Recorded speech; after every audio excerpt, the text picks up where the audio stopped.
मैं कोशिश करता रहता हूँ कि आप लोगों को नई से नई जो बीमारियाँ हैं उसकी जानकारी आप लोगों को देता रहूं, जो थोड़ा सा प्रचलन से बाहर है, जिसको पहचानना मुश्किल है, जो रेयर होती है। और ऐसी ही बीमारी में आज फिर आप लोगों के लिए मैं लेकर आया हूँ एक बीमारी जिसका नाम है पॉलीसाइथेमिया अथवा एरिथ्रेमिया।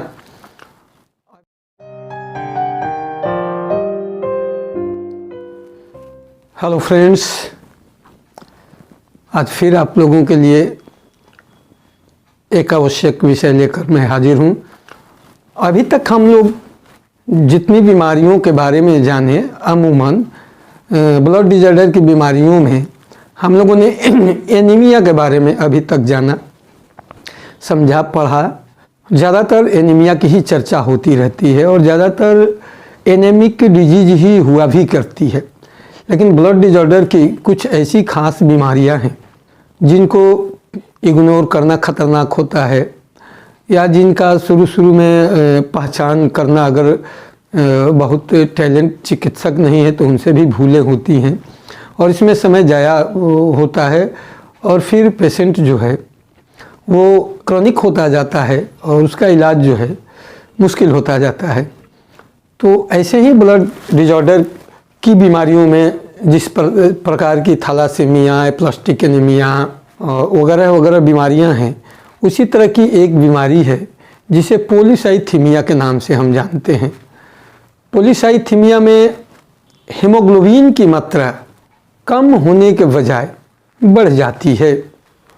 औसतन हीमोग्लोबिन की मात्रा जो है वो बढ़ जाती है। इसमें हीमोग्लोबिन की मात्रा कम नहीं होती बल्कि बढ़ जाती है। और ये बीमारी जो है थैलासीमिया की तरह तो संघातिक नहीं है, लेकिन चिंताजनक जरूर है। इसका इलाज भी बड़ा मुश्किल है और प्रचलित पैथी के लिए तो मुश्किल है ही। मुश्किल होने का कारण ये भी है कि इसका भी ठीक पता लग नहीं पाया है और जब तक इसके कारणों की जांच पड़ताल होती रहती है तब तक बीमारी बाउंस करके क्रॉनिक हो जाती है। होम्योपैथी के लिए अगर प्रतिभाशाली चिकित्सक है, स्किलफुल चिकित्सक है, लाइक वाइज चिकित्सक है, तो ये बीमारी जो है ठीक हो जाती है और आसानी से ठीक हो जाती है और पूर्णतः ठीक हो जाती है।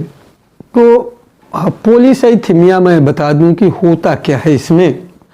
हम जानते हैं कि हमारा जो है ब्लड वो निर्माण होता है बोन मैरो में। बोन मैरो में ब्लड निर्माण होता है और वहाँ से इसका ट्रांसपोर्टेशन होता है।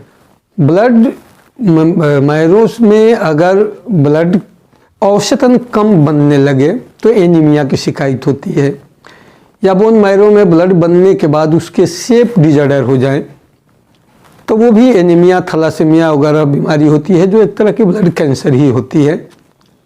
और ठीक उसी प्रकार बोन मैरो में जब ब्लड की कोशिकाएं अत्यधिक मात्रा में प्रोड्यूस होने लगती है, उनका प्रोडक्शन अत्यधिक मात्रा में होने लगता है, तो यह भी एक ब्लड डिजॉर्डर ही बीमारी है और इसे ही पॉलीसाइथेमिया नाम से हम लोग जानते हैं। अब इसके दुष्परिणाम क्या क्या हैं? इसके दुष्परिणाम चिंताजनक हैं, लेकिन होम्योपैथी के लिए चिंताजनक नहीं है। और फिर आपको दोहराता हूँ कि इस तरह की बीमारियों का इलाज कोई भी होम्योपैथी का चिकित्सक नहीं कर सकता है। जो एक्सपर्ट चिकित्सक है, जो क्रॉनिक बीमारियों को इलाज करने का अब उन्होंने स्किल ढूंढ रखा है, जो पूर्णतः होम्योपैथी का ज्ञान रखते हों, वैसे ही चिकित्सक इन बीमारियों का इलाज कर सकते हैं। तो इसके सिम्टम्स जो हैं बड़ी स्पष्ट होते हैं कि शुरू में काफ़ी कमजोरी होती है, आंखें आपको रेडिश लाल दिख सकती हैं, मसूड़ों से खून बह सकते हैं, या फिर आपको थ्रोम्बोटिक एपिसोड्स मिल सकते हैं। मतलब कहीं ना कहीं आपको लगेगा कि थ्रोम्बोसिस है, कहीं रक्त शिराओं से बाहर आ रहा है, अनिद्रा है, भूख नहीं लगना, पेट के ऊपरी हिस्से में बाएं भाग में जिसे हम लोग हिंदी में कोख कहते हैं, वहाँ पर पेन होना, हैवीनेस होना, या फिर बाईं तरफ नाभि के थोड़ा सा नीचे दर्द करना, बुखार आना और बार बार बुखार आना, और जांच में टाइफाइड मतलब विडाल पॉजिटिव आना, ये सारी चीज़ें हैं जो ये इंगित करती हैं कि पॉलीसाइथीमिया हो सकती है। चमड़े पर आपको अगर स्ट्रेस मार्क दिखाई देते हैं तो ये भी एक संभावना होती है, इसलिए जांच करानी चाहिए और उसमें ब्लड कोशिकाओं की जांच करानी चाहिए, CBC करा लेना चाहिए।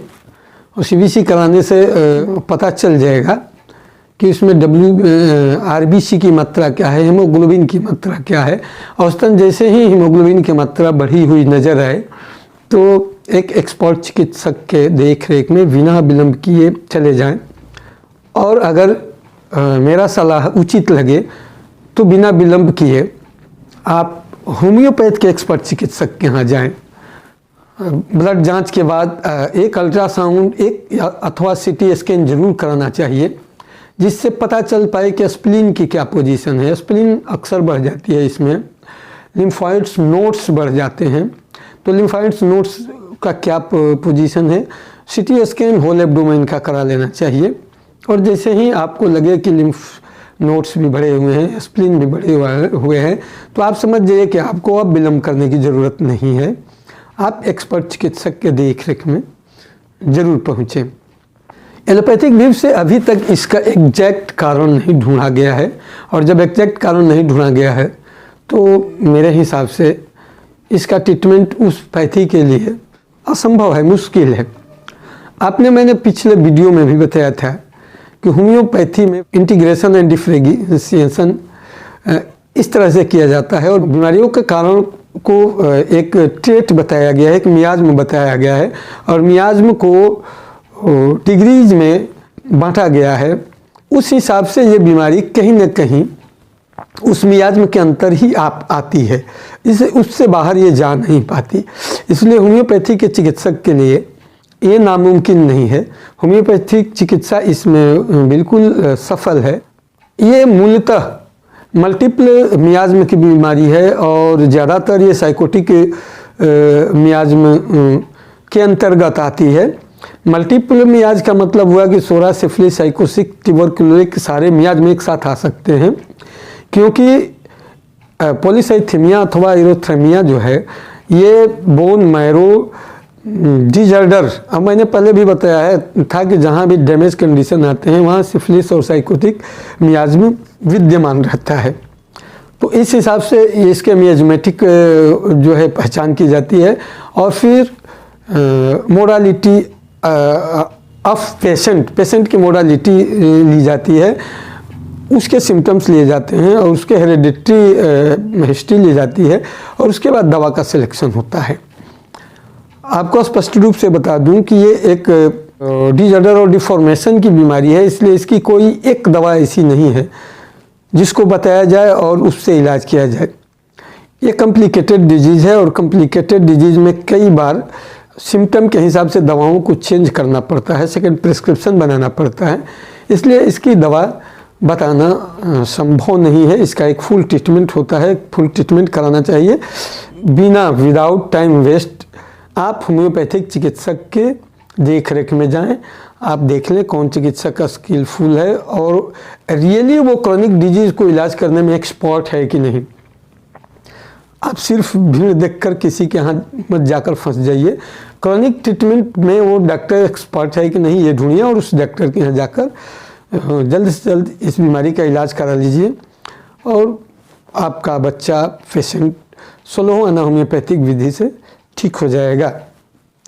जय हिंद, जय भारत, जय होम्योपैथी। फिर हम अगले वीडियो में आपके लिए अगला विषय लेकर, इसी तरह नए नए विषय लेकर मैं आता रहूँगा, और आपकी जो भी शिकायतें हैं, जो भी आपकी क्यूरियोसिटी है जानने के लिए, वो आप कमेंट बॉक्स में लिखा करें, अपनी एडवाइस भी लिखा करें, अपने सुझाव भी लिखा करें, और जो जानकारियाँ चाहिए वो भी लिखा करें।